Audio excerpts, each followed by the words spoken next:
SNCF La Roche-Migène, dans l'Yonne, fief cheminot en déshérence. Changement de programme sur la radio Triage.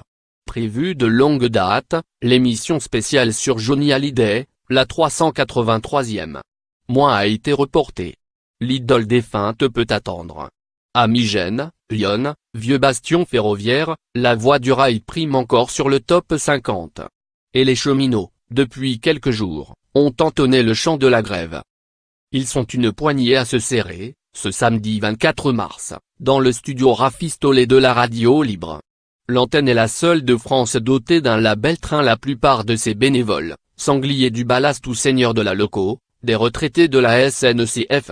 C'est dire si les deux syndicalistes de la CGT, conviés ce matin pour parler de la mobilisation, sont en terrain conquis.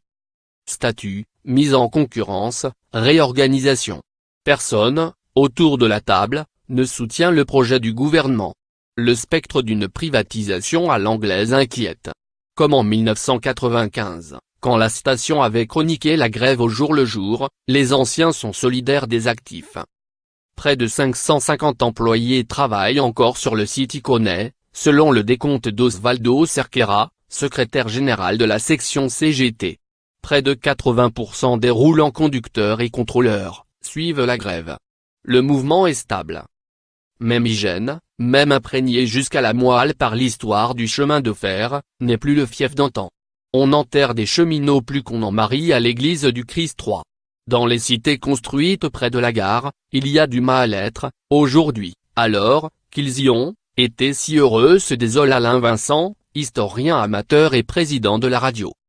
De ce passé, restent, certes, des rues portant les noms des résistants du rail.